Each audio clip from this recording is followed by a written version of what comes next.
Sneha Ann Philip was 31 years old and in the final year of her residency as she pursued a career in internal medicine. The second of three children, having an older and a younger brother, she was working at St. Vincent's Hospital on Staten Island in New York. Just a year earlier, Sneha had married her medical school sweetheart Ron Lieberman, and the two had recently moved into a new apartment in Battery Park City. Everything seemed to be going exactly as Sneha planned, but further investigation has suggested that there may have been a darker side to Sneha's life. On the morning of September 11, 2001, the United States experienced the most violent and deadly attack in the history of the country. The destruction of the World Trade Center dealt a brutal blow to America, and while many were glued to their television screens in shock and horror, Ron Lieberman was desperately searching for his wife. Sneha had failed to return home the previous night, and no one had seen or heard from her since she was last spotted shopping on the evening of September 10th. Ron began to fear that Sneha may have been amongst the thousands who were inside the Twin Towers that day when they collapsed after being struck by hijacked airplanes. Ron filed a missing persons report on September 11th, which made Sneha one of the over 9,000 individuals reported missing in New York that day. Reporters weren't interested in helping get her name out when they were told she actually vanished on September 10th, so Sneha's brother John took things into his own hands and concocted a story that Sneha had called him from inside the World Trade Center moments before it collapsed. He would later recant this story, but for the time being, it grabbed the attention of the media, and Sneha's name and image were splashed all across the national news. Investigators on the case began digging into Sneha's personal life, and while her husband and family depicted her as a smart, determined woman who didn't have any problems that they knew of, police found a history of alcohol abuse and suggestions of sexual affairs. In fact, on the morning of September 10th, Sneha had appeared in court, having been charged with filing a false report in relation to accusations she made about being sexually harassed. Investigators allege that Ron and Sneha got into a screaming argument in the courthouse that day, while Ron denies the argument ever happened. It was also found that Sneha had lost her previous residency at Cabrini Medical Center due to frequent lateness and issues related to alcohol abuse. She had also recently been suspended from her current residency program for failing to appear at an alcohol counseling session. So it becomes a story of two Snehas, the one investigators depict and the one her family described. Both sides were contradictory to one another, and Sneha's husband and family strongly deny all investigators' allegations about Sneha and her behavior. Unfortunately, despite finding a great deal of information about Sneha's lifestyle, no one has ever been able to find much about her final hours. After making a large purchase at a department store near her home, Sneha vanished into the night. She never returned home on September 10th, and when Ron was able to gain entry to their apartment after the chaos of the 9/11 attacks, he found no signs that his wife had been home that day either. So what happened to Sneha Ann Philip? Theories and speculation abound. Ultimately, after a long legal battle and several appeals, a panel of judges determined that Sneha had most likely been a victim of the September 11th terror attacks, and her name was added to the official list. Others have argued against this decision, seeing as Sneha technically disappeared the night before. Did Sneha choose to run away and begin a new life with the backdrop of 9/11 as a cover? Did she, struggling with alcohol and subject to pending legal troubles, choose to end her own life? Is it possible that Sneha went out that night to one of the various bars police claim she frequented and met someone who ultimately ended her life or played a role in her abduction? Or did Sneha perish in the horrifying attacks of 9/11 while attempting to use her medical training to help those in need? This is Trace Evidence, Episode 28, The Disappearance of Sneha Ann Philip.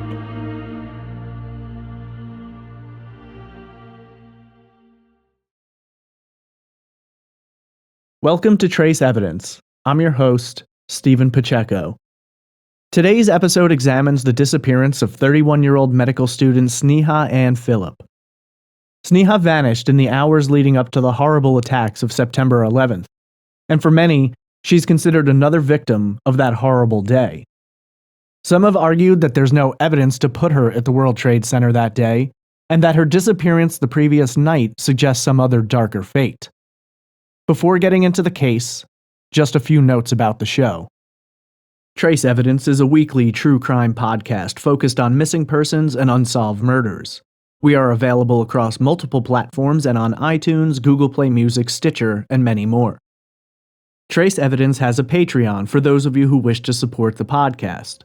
It can be found at patreon.com/traceevidence. This podcast is a complete one-man operation, so if you enjoy it and wish to help support it, please check out the Patreon page. I've also set up a one-time PayPal donation link on the main website for those of you who wish to contribute but don't want to use Patreon. Links, information, and more items, including YouTube videos and full episode transcripts, can be found on the website at trace-evidence.com.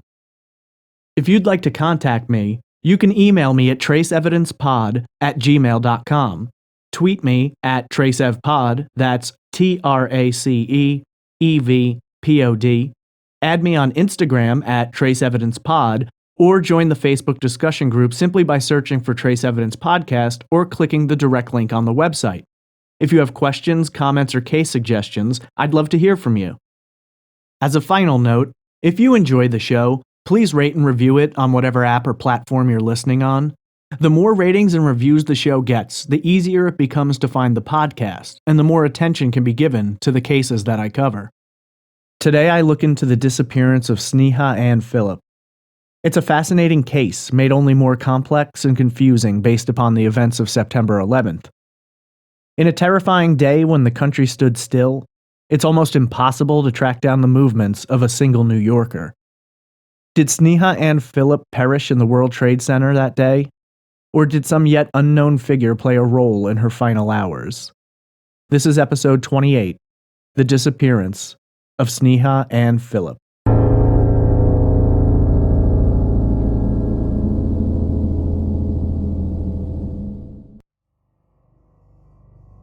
Sneha Ann Philip was born on October 7, 1969, in the South Indian state of Kerala, the 13th largest Indian state, boasting a population of over 33 million. She was the second child born to parents Ansu and Philip, with an older brother named Ashwin and later a younger brother named John. It should be noted, John is referred to in multiple articles as Kevin, and I haven't been able to fully confirm if one is a legal name and the other a preferred name, but for the sake of clarity, I will refer to him as John. Early in her life, the family moved to the United States, first to Albany, New York, and later settling in Hopewell Junction, a small hamlet in Dutchess County, with a population of just over 400. Sneha was described as being very creative, with an interest in writing, music, and painting, for which she is said to have had talent. Sneha was a remarkably intelligent woman, growing more curious and determined with each passing year. She excelled in her studies and showed great promise and ambition, hoping to pursue a career in medicine, following in her father's footsteps. At the time of her disappearance, Sneha was 31 years old, standing 5 foot 6 inches tall, and weighing approximately 115 pounds. She has black hair and brown eyes, with a small mole on her left cheek. Her ears are pierced, and she wore contact lenses. When she was last seen, Sneha was said to be wearing a knee-length, brown-collared, short-sleeved shirt dress with buttons down the front, sandals, a beaded black and gold choker with a teardrop-shaped cross pendant, a gold engagement ring with a diamond in the center, a gold wedding band with small diamonds studded around it, and earrings with diamond studs in flower shapes. In 1991, Sneha graduated from Johns Hopkins University. According to her close friend and classmate, Susie Baga, at the time, Sneha was a writing seminar major with an interest in literature and poetry, but she was also working to complete the necessary courses to gain entry to medical school. Baga, who would later serve as Sneha's matron of honor during her wedding, described her as, quote, "definitely the smartest person I knew at Hopkins," end quote. In 1995, Sneha enrolled in the Chicago School of Medicine, where she would later meet and fall in love with the man who would become her husband, Ron Lieberman. Ron was a native of Los Angeles and was a year behind Sneha in med school. Sneha wanted to graduate alongside Ron, and in order to do so, she decided to take a year off from school, during which time she traveled throughout Italy.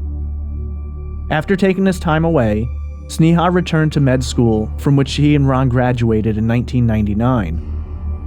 Following graduation, both received offers to do their residencies in New York City, with Ron going to Jacobi Medical Center in the Bronx, and Sneha to Cabrini Medical Center in Manhattan.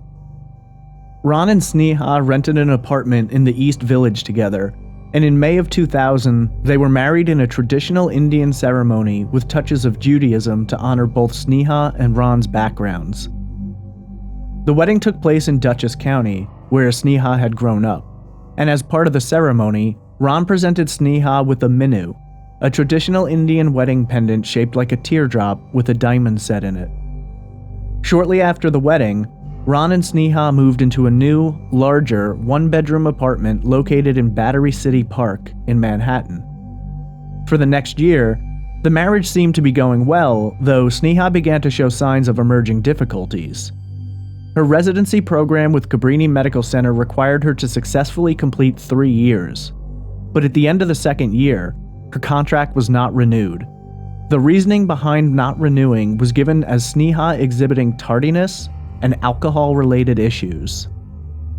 Sneha, though, did not agree with the reasons behind her dismissal, and shortly after her removal from the program, she reported being inappropriately grabbed by a coworker while she was out with friends. This is a fairly controversial aspect of Sneha's story, with many feeling that her dismissal from Cabrini was as a result of her spurning the coworker who had groped her, while others have argued that the incident never took place and Sneha only filed the complaint after she was released.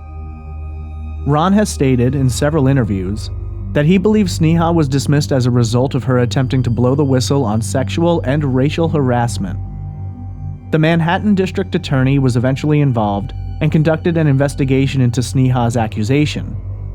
Ultimately, the DA found that there was sufficient evidence to suggest that Sneha had manufactured the entire incident, and as a result, Sneha was charged with filing a false complaint.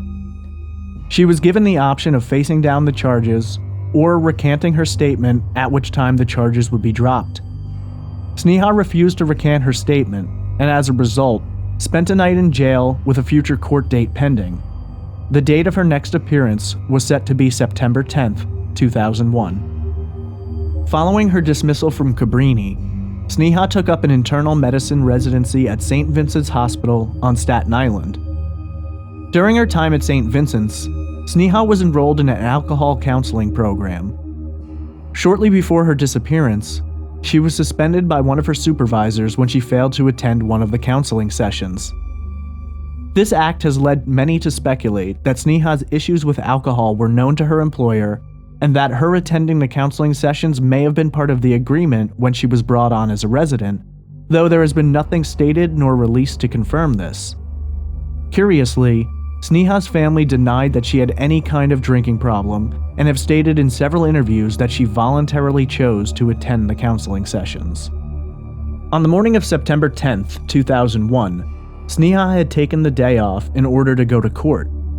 She was facing a misdemeanor charge of third-degree falsely reporting an incident.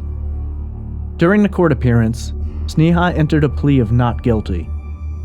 Ron attended court with his wife, planning to go into work later that day.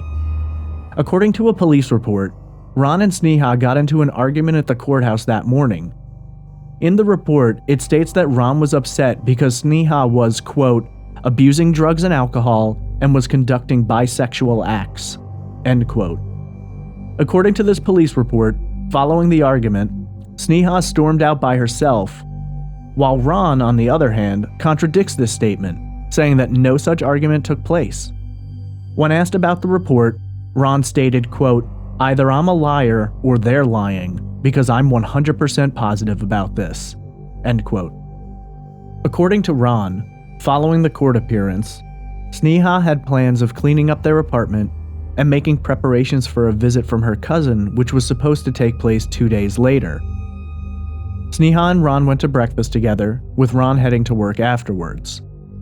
He was scheduled to work from 1 p.m. to 9 p.m., though he left for work that day at 11 a.m.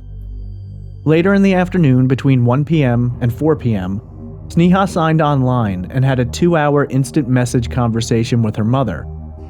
According to Ansu, Sneha had mentioned wanting to go to the Windows on the World, a restaurant situated on the 107th floor of the North Tower, World Trade Center Building 1. According to the messages, Sneha had a friend who was planning to be married there, and she wanted to check it out. Whether or not she planned to go that day or later in the week has never been firmly established. Sneha signed off of her instant messenger program at approximately 4 p.m. At approximately 5:18 p.m., Sneha is seen on surveillance footage exiting her apartment. She proceeded to drop off some laundry at a dry cleaner's, and then went to Century 21, a discount department store located just a few blocks from her apartment, with the Twin Towers only a few more blocks away.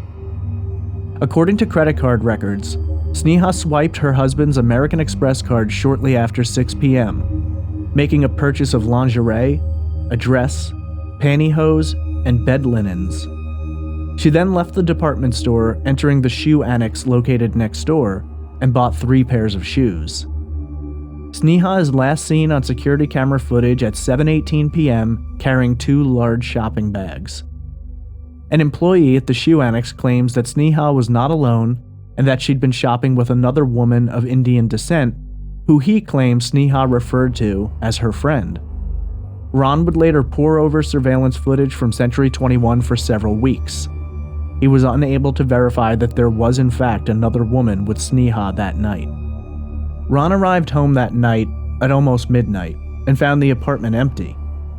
According to him, this wasn't all that unusual, as Sneha was known to go out late and to oftentimes crash at the apartments of friends. What he did find annoying and unusual is that Sneha had not contacted him to let him know she wouldn't be coming home, or that she'd be coming home late. Many people close to the couple, and even police records from the investigation, have suggested that Ron and Sneha were having marriage difficulties, and that Sneha was, more often than not, choosing to stay elsewhere. When pressed about his wife not being home, Ron replied that he assumed that she had, quote, spent the night at her cousin Anu's place a few blocks away, or ended up in the West Village with her brother John, end quote. Interestingly, according to several reports, John and Sneha were not talking at this time and had been embroiled in a bitter dispute. A police report, alleged to have been written during an interview with John, claims that John had come home and walked in on his then-girlfriend engaged in sexual acts with Sneha. The report was taken by retired NYPD detective Richard Stark, though John would later argue that not only did he make no such statement, but he also never spoke with nor met Detective Stark. Ron also joined in on this, saying that the incident itself had never taken place, and that the police had fabricated this, along with the information which alleged that he and Sneha had gotten into a large argument after their court appearance. For what reason the police would have fabricated this evidence, neither Ron nor John can be sure. On the tragic morning of Tuesday, September 11th, at approximately 4 a.m., telephone records indicate that the apartment phone was used to place a call to Ron's cell phone. Though Ron later claims he cannot remember this, he speculated that he may have called his own phone in order to check his voicemail. Around 6 a.m., Ron woke up and found that Sneha had still not returned home. He was annoyed, though not worried, and made a plan to talk to Sneha that evening about her lack of consideration for not calling him to tell him where she was. He left the apartment and went down to the Bowling Green subway station to catch the Uptown 5 train to attend an 8 a.m. meeting at Jacobi Medical Center. At approximately 8:40 a.m., the surveillance camera of Sneha's apartment caught a glimpse of a woman who strongly resembled Sneha. She entered the building and moved towards the elevators, though the angle of the sun that morning struck the camera lens sharply and made the image difficult to decipher. Just 5 minutes later, any semblance of a normal day was utterly destroyed when American Airlines Flight 11 slammed into the North Tower of the World Trade Center. The attacks of September 11th sent a shockwave of fear, panic, and chaos through the streets of New York. People were scattered all over the city. Public transit was on lockdown, bridges were shut down, and for many who worked in the city but lived elsewhere, they were trapped or joined the long lines of hundreds who were walking across the bridges in desperate attempts to get home. Due to the horror of the event, even cell phone calls became nearly impossible, as not only were hundreds of thousands of people attempting to call to check on loved ones, but a large cell tower which was harbored atop the World Trade Center was destroyed in the violent collapse of steel and concrete. People were all over the streets, disoriented and frightened, running every which way in hopes of finding safety or answers about friends and family members who they knew to be inside the towers that day. Ron came out of his morning meeting to find his co-workers watching the events unfolding on television and immediately began trying to call Sneha. She did not have a cell phone, so he placed several calls to their apartment located only a few blocks away from the World Trade Center. He continually got his answering machine, leaving messages for Sneha, which grew more and more panicked as each minute ticked by without contact from her. He then placed calls to Sneha's mother and her brother John, though neither of them had yet heard from her. Though Ron was aware of the tragedy taking place that day, he wasn't immediately concerned about Sneha being in the World Trade Center. As far as he knew, she had no business there, and he considered it unlikely she'd have gone there. As injured people began flooding into the New York hospitals, including Jacoby, Ron began getting more and more worried. At 3 p.m., he decided to ride along in an ambulance that was heading down to the site. Due to the gridlock of the streets, the panic, and the mass number of people flooding out of buildings and running, the ambulance ride took a total of 6 hours. At approximately 9 p.m., Ron arrived in Tribeca, where, still dressed in his scrubs, he was able to talk his way through police barricades and quickly ran to his apartment. Unfortunately, the power had been knocked out completely, and the electronic doors to the apartment building wouldn't budge. Unable to gain entry, and without anything anyone could do to assist him, he went to a friend's apartment located a few blocks away and spent the night on his couch, panicked and worried about Sneha. The next morning, he was finally able to get into the building. When Ron entered the apartment, he found soot and ash scattered all over, having poured in from the collapse of the buildings through a window which had been left open. In the dust, he saw footprints from their cats, but no signs that Sneha had been there that day. It was at this point that Ron knew something was desperately wrong and Sneha was missing. Along with Sneha, there were over 9,000 people reported missing in New York on September 11th. Ron and Sneha's family began doing whatever they could to bring attention to her disappearance. Unfortunately, news organizations lost interest when they were told that she hadn't been seen since the 10th. They were covering disappearances in the aftermath of the terror attacks and wanted to keep their focus on that. In frustration, Ron called John and asked him to come speak to reporters, but also told him that it might work to their advantage to leave out the date of her disappearance. John took things a step further, telling a complex lie that he had been on the phone with Sneha during the attacks, saying, quote, "I was on the phone with her, and she told me she couldn't leave because people were hurt. She said, 'I have to help this person,' and that's the last thing I heard from her." End quote. The lie worked, and Sneha's story and image were aired on national news, now that she'd been depicted as someone who had possibly died trying to help others during the horrifying attacks. When asked about this later, John worried that his statement may have confused investigators and inhibited the search, stating, quote, "Maybe if I didn't do it, maybe it would have gone another way. It became a hero story instead." End quote. According to Ron, upon filing 2 separate missing persons reports, police first ruled him out as a suspect, and then chose to consider Sneha as someone who had gone missing in connection with the World Trade Center attacks. Frustrated, Ron hired a private investigator, former FBI Special Operations Agent Ken Gallant.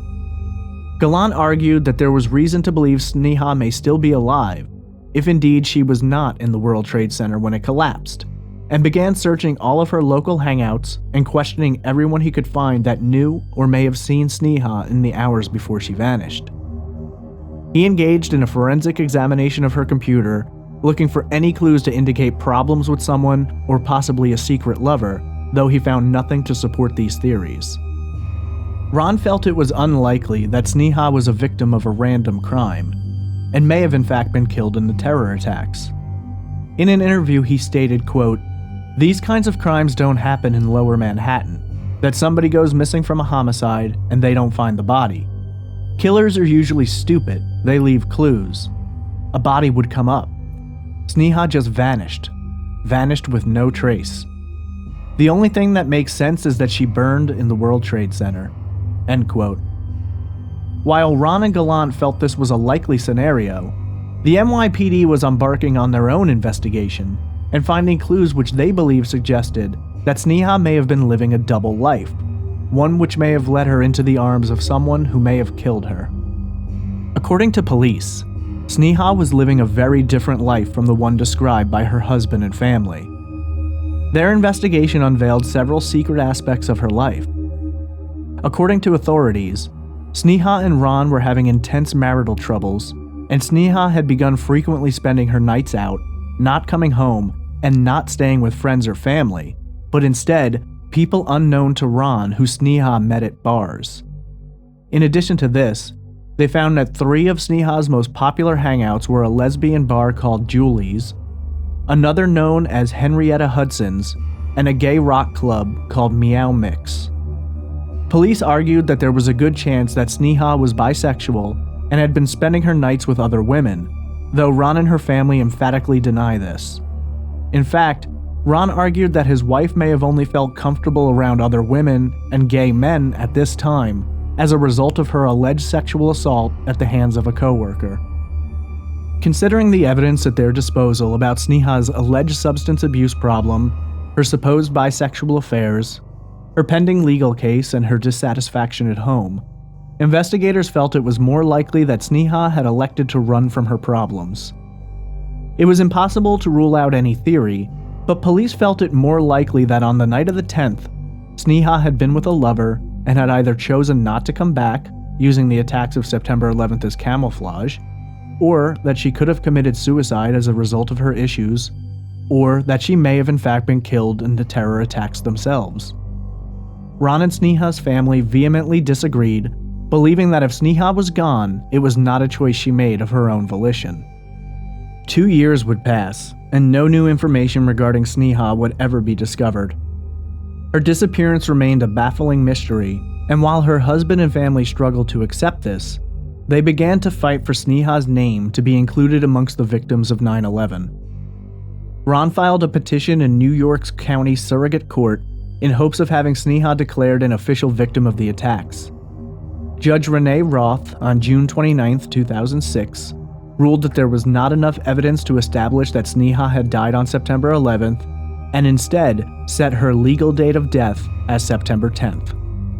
Ron and Sneha's family appealed this decision, and on January 31st, 2008, a 5-judge panel reversed Judge Roth's opinion, finding that it was most likely that Sneha had perished in the attacks of September 11th. Judge David Sachs wrote, quote, "Even without direct proof irrefutably establishing that her route that morning took her past the World Trade Center at the time of the attack, the evidence shows it is to be highly probable that she died that morning, and at that site, whereas only the rankest speculation leads to any other conclusion." End quote. The one dissenting judge on the panel, Bernard Malone Jr., wrote, quote, "Since it is not known where the decedent spent the night of September 10th, it requires speculation to say, as the petitioner does, that her route home southwest of the World Trade Center took her across or dangerously near the World Trade Center grounds, or that at 8:48 a.m., when the attacks began, she was even in the vicinity of the World Trade Center." End quote. The 9/11 Victims Fund closed in 2003, which left Ron and Sneha's family unable to receive any money as a result of her death. Sneha's name was officially added to the list of 9/11 victims, making her the 2,751st official victim of the attacks. Over 1,000 victims of the collapse of the World Trade Center were never recovered in the form of physical remains, and Sneha's family buried an urn full of ashes from Ground Zero in a cemetery near their home. Her family still believes that her choker could be recovered and sent photos of it to New York City's property clerk, hoping that it will someday be matched to the hundreds of personal effects which were recovered from the site. At the National 9/11 Memorial Pools, Sneha is memorialized at the South Pool, panel S-66. Though legally it has been decided that Sneha was a victim of the terror attack, and she has been enshrined as such, there are still many questions without answers, and her family hope to one day discover the truth of what exactly became of her. In a case such as this, with a disappearance occurring within 24 hours of the most devastating attack on American soil, there have been many theories and a great deal of speculation which has risen up in the years since Sneha walked out of her apartment building and vanished. The first theory is that Sneha chose to leave, and that the tragic events of 9/11 afforded her a cover by which she was simply able to walk away from her life without ever being found. Many theorists, and even investigators on the case, have pointed to her alleged struggles with alcohol and unhappiness in her marriage as indicators that she may have chosen to simply vanish of her own accord. Another theory which ties into this is the possibility that Sneha may have chosen not to disappear, but to have taken her own life. Another theory suggests that sometime between when she left the shoe store and the attacks of 9/11, Sneha may have run into a yet unknown suspect and either been abducted or murdered. If indeed Sneha was hanging out late at bars and struggling with an alcohol problem, many believe it isn't impossible that she could have found herself with the wrong person or persons who may have taken her or taken her life. Many point to the fact that no one has heard from her since the early morning hours of September 10th as an indicator that something happened to her that night, and the so-called friend who accompanied her during her shopping trip has never been officially identified nor verified to have even existed. The final theory is the one for which the courts have decided to rule, that Sneha was ultimately a victim of the 9/11 terror attacks and died in the collapse of the World Trade Center. Many point to the fact that Sneha had mentioned wanting to go to the Windows on the World restaurant located in the World Trade Center Building 1, and that her apartment was located only a few blocks away from the site. Even if she had not entered the building, she could have lost her life in the collapse itself. Sneha was a medical professional, and many have argued that she may have gone down to the site in order to help, and died as a result of the attacks while trying to save the lives of others. Indeed, though this does raise the question of where Sneha had been for the previous 12 hours, and where she spent the night of September 10th. The disappearance of Sneha Ann Philip is a complicated story full of horror and tragedy. The vanishing of one person is easy to lose in the chaos and confusion of the violent and terrifying attacks of September 11th. So many lives were lost that day, and it is remembered as the darkest day in the history of the United States. For Sneha's family, they choose to believe that she perished in the attacks, doing what she could to help her fellow New Yorkers. Her husband, Ron, fought hard to ensure that her name was honored in conjunction with those who had perished that day, and Sneha is forever linked with the nearly 3,000 others whose lives were taken in moments of insanity and hatred. We may never know for sure what truly became of Sneha Philip, but for many, it's a question which still haunts them, and they someday hope to have that answer.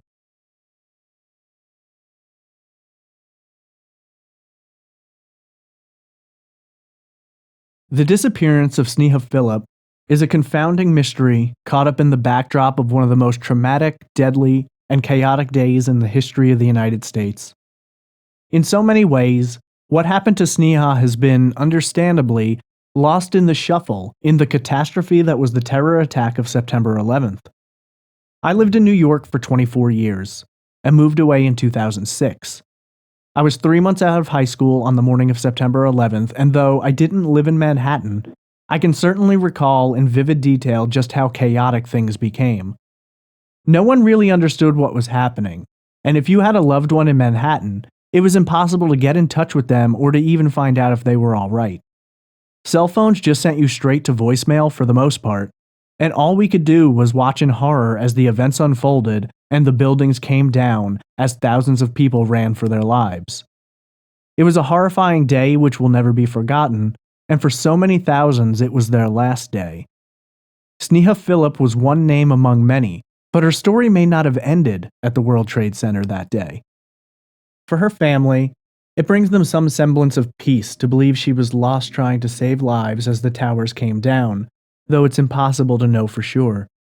There are so many questions floating around about what could have happened to her, and though it's legally been decided that she died at ground zero, there's really no way to know. As a result of the confusion around her last 24 hours, there's been a great deal of speculation about what may have ultimately been her fate. It's a difficult question to answer, and when you consider everything going on that day, to say it's searching for a needle in a haystack is a simplistic way to describe it. The disappearance of Sneha Philip is a mystery for which we may never have an exact answer, but there are certainly a number of theories that present the possible scenarios which may have led to her vanishing. Before getting into the theories, I wanted to address a few things about this case. First and foremost, there's little to no evidence available to get a truly firm grasp of what exactly may have happened. Despite a thorough investigation by not only authorities but also Ron's private investigator, very little was ever found. We were able to get details about the first half of Sneha's day, but nothing after she left the department store. This makes the theories very difficult to narrow down. In addition to that, I wanted to take a moment to talk about the rumors. Obviously, there's been speculation about Sneha's being bisexual, having a drinking problem, and having marital difficulties. The alcohol issue seems to have some basis in reality, considering her reason for being terminated by Cabrini Medical Center and her suspension from St. Vincent's. Whether or not she was bisexual honestly doesn't matter, only so much in terms of widening the pool of possible suspects. I do understand why her family would want to protect her by denying these claims, and I don't fault them for that, but I also know police have never released any truly solid evidence to support this theory either. Whether Sneha's sexual preference was straight or bi or lesbian, she was a woman who went missing and deserves the time and attention necessary to solve the mystery without dismissing her as a troubled person with a possible substance abuse issue.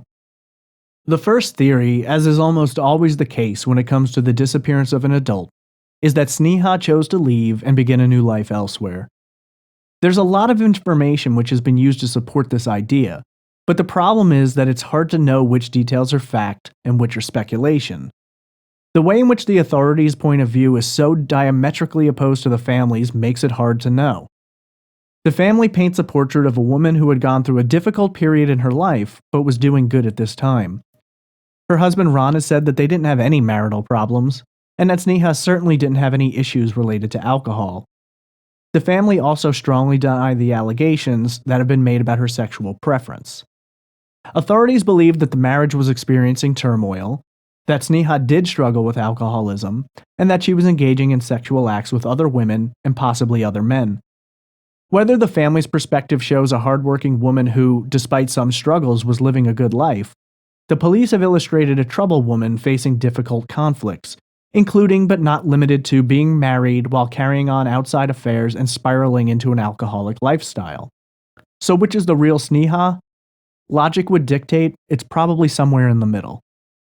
Honestly, many of these details are only important because they could open avenues into possible scenarios of what may have happened to Sneha. If she was seeing someone else, be it a man or a woman, that raises the possibility that she could have run off with this person.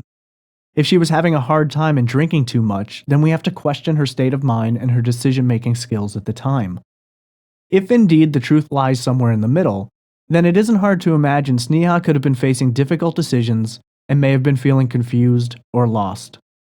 The problem for me with the idea that she would have run off to start a new life is that it would make complete sense that she didn't want her husband to know where she was.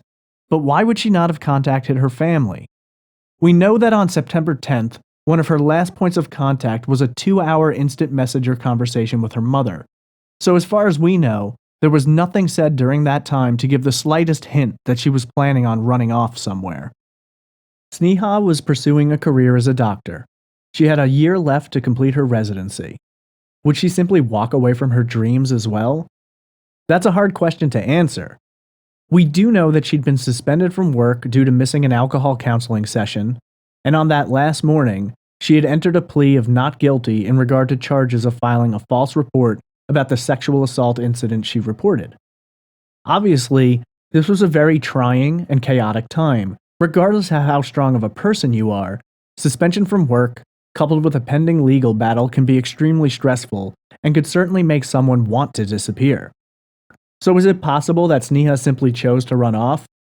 I think so, but there's something bigger which makes me think this is unlikely. Many people have argued that the attacks of 9/11 provided Sneha with an ability to disappear, but I think it's the terror attack itself which is the biggest argument against her running off. Regardless of what was going on in her life at that time, I find it incredibly unlikely that she wouldn't have reached out to her family to let them know she was all right. It's one thing to move away, to begin again, but it's very different to allow friends and family to believe you died in such a horrible and terrifying incident. Though we can't know for certain, I simply don't believe that Sneha would have done this to those she loved. It certainly must be considered, but I cannot follow this line of thought too closely. As a tie-in to this theory, some have suggested that Sneha may have committed suicide. For someone to be in a suicidal mindset, you have to acknowledge that they're not thinking logically, and that whatever has brought them to that space is heavily influencing their behavior. Typically, mixing alcohol into a bad situation where someone may be depressed or stressed out is not a great combination. Despite the typical Hollywood trope of having a drink when you're feeling down, it isn't a good idea. Sneha certainly could have found herself in a bad situation and made the choice to take her own life. But if she did, I find it hard to believe that her body wouldn't have been recovered. It seems unlikely that, if indeed she was not at the World Trade Center that day, she could have committed suicide and gone undetected. Yes, there are ways, and in the chaos of 9/11 there's the possibility that she could have done any number of things which others may not have noticed. But we also have to bear in mind that Sneha technically vanished on the 10th, or at least that's the day where we have the last confirmed sighting of her. There really isn't enough information about this possibility other than that it's something that has to be considered. It's incredibly difficult to try and get into what Sneha's mindset may have been at this time, especially when all we have are conflicting opinions and accounts of her daily life and activities. I certainly believe this is a possibility, though I consider it a slim one. Sneha had gone out on the 10th, bought new clothes, new shoes, and made plans for future days. These aren't the typical activities of someone who's made the choice to take their own life, and in addition to that, no trace of her has ever been found. Most suicidal people do not concern themselves with whether or not they're discovered, and they don't typically go to great lengths to conceal their bodies. The one thing I considered most likely is that she could have possibly leapt from a bridge, and in the ensuing chaos, no one was going to be searching the rivers. In New York, though, it's unlikely you're going to leap from a bridge and it isn't going to be seen by someone. This is all pure speculation. I do consider it possible that Sneha committed suicide, but I don't consider this the most likely scenario. Another theory steps away from the idea that whatever happened to Sneha was by her own choice, and instead examines the possibility that sometime after leaving the department store on September 10th, Sneha may have run into someone who either murdered or abducted her. We know that after she walks out of the frame of the surveillance cameras in the store, she appears to vanish into thin air. None of her friends or family reported being contacted by or seeing her after this time, which raises the question of where she was going and what she was doing that night. It's certainly curious that she would have dropped several $100s on clothes and shoes but never went home. None of the items she purchased nor the bags from those purchases were found in the apartment. It's entirely possible that she had somewhere else to go that night, perhaps the home of a friend, but no one has come forward and given that side of the story. I've always thought that might be part of the reason she was buying bed linens also. If investigators are correct, they depict Sneha as someone who was carrying on affairs, spending nights at bars, and then going home with people she met. This certainly opens the door to multiple possibilities. If Sneha did indeed have a drinking problem, then it isn't hard to imagine that she could have been drinking that night where she met someone, accompanied them elsewhere, and something bad could easily have happened to her. Sneha could easily have become intoxicated and left the bar, and ended up running into someone on the street who had bad intentions. It's extremely open to interpretation, and a lot of it is based upon whether or not you believe the authorities who depict this lifestyle or her family who have said this wasn't the type of person that she was. The fact that her husband didn't report her missing until the 11th, and the fact that he himself said he assumed she was with a friend or relative and wasn't worried immediately, does lead me to believe that Sneha may not have been coming home every night. The problem with this theory is that there's no real angle to follow. It's absolutely possible that Sneha could have run into trouble that night. There's a myriad of things that could have occurred which may have resulted in her disappearance. But there have never been any names brought up during the official investigation, nor in the years since, as possible suspects. So could Sneha have run into a yet unknown person or persons who did something to her? Absolutely.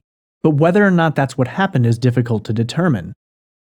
I do believe that if Sneha had just been randomly murdered by someone that night, it's probable her body would have turned up. On the other hand, it's certainly possible that she could have been taken out of state, or her body could have been weighed down in a river or brought to a more rural area of New York itself, but that makes it seem more like it was a murder that was planned, and not the result of a first-time encounter with someone. So what if it wasn't a first-time encounter? There are some who have suggested the possibility that Sneha may have been attacked, but not after a chance encounter. Instead, they've put forth the idea that she may have been targeted by a jealous lover, a spurned former encounter, or perhaps even the person she accused of sexual harassment at Cabrini Medical Center. Some have even gone so far as to believe that her husband may have been responsible for her disappearance, though it should be noted that investigators ruled him out very early on. This is certainly possible, and someone who knew her may have known where to find her or had the ability to approach her when her guard was down. Again, this makes a lot of sense and is easy to follow, but we lack any real evidence to make this connection. I do believe that Sneha may have been murdered or abducted sometime between the evening of September 10th and the morning of September 11th, but unless more is found, or someone comes forward with more information about her comings and goings, there's nothing solid to connect the dots. It's a theory that absolutely should be considered, and I do believe that something like this happening to Sneha is more probable than running off or committing suicide. I don't think her husband was involved. He's fought long and hard to keep her name in the light, and has been at odds with the very investigators who cleared him of suspicion. I don't believe if he were involved, he'd have rocked the boat like that. So that leads us to the last theory, that Sneha was in or at the World Trade Center during the attack, and ultimately perished as a result of the towers collapsing. Legally, it's already been decided that this was her fate, but like every other theory thus far, there's no evidence to support it. We know from conversations that Sneha had with her mother the day she disappeared that she planned to visit the Windows on the World restaurant in the World Trade Center, so many have speculated that she was there on 9/11. It's certainly possible, and considering the lack of bodies found in the aftermath of the attacks, it would explain why she was never found. The information which leads many to question this finding is the fact that, at least in terms of her last sighting, Sneha vanished on September 10th. If indeed she was at the World Trade Center on the 11th, it has never been discovered as to where she was the night before, who she spent it with, and why in the over 12 hours after leaving the department store and the first plane hitting the towers, she never contacted any friends or family. It's entirely possible that she went out that night, met someone new, or perhaps a friend, and spent her evening at their place. Of course, why someone has never come forward with this information does make it suspicious. In addition to that, we know Sneha bought several $100s worth of clothing and shoes which would have been found, so where did she go with them? We may never have the answers to those questions. I do believe it's possible that Sneha was in the towers when they collapsed. The World Trade Center was only a few blocks from her home, and whether or not she was in the restaurant that morning, or was heading home and decided to lend her medical efforts, it seems most likely that Sneha was killed in the terror attacks. The disappearance of Sneha Philip is frustrating in that there's so little evidence which can be applied to theories about her. Everything remains as an open possibility, and while the decision has been made legally, it was done so based on a most likely scenario and certainly wasn't a unanimous decision by the panel of judges. Her name now exists on the 9/11 memorial and has joined the list of official victims of the World Trade Center attack. Questions remain as to whether or not this is truly how Sneha met her fate, and theories continue to be discussed and debated, but with no solid proof, it's impossible to know for sure. Her family has found comfort in the court's ruling and chooses to remember Sneha as someone who would have gladly risked her life to try and help others. Whether or not we ever get a confirmation of Sneha's fate remains to be seen, and unless further evidence can be discovered, those who love Sneha believe she died heroically and tragically on September 11th.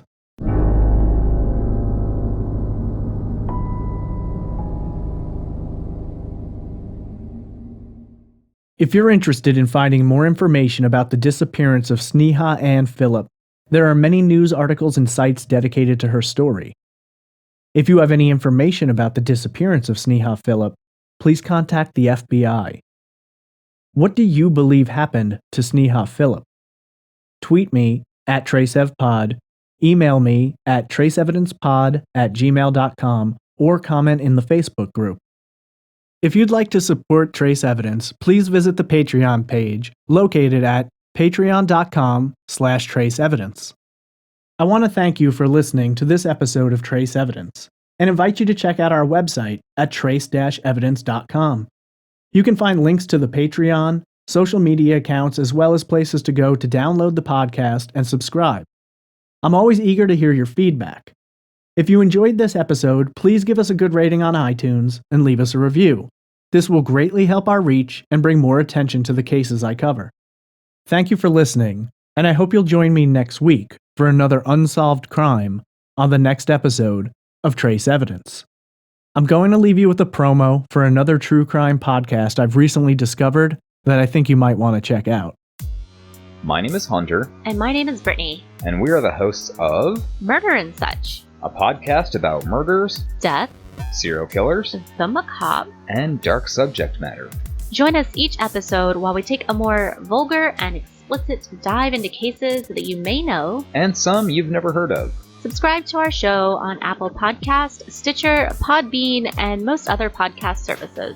And be sure to follow us at Murder and Such on Twitter, Instagram, and Facebook. We hope to hear from you soon.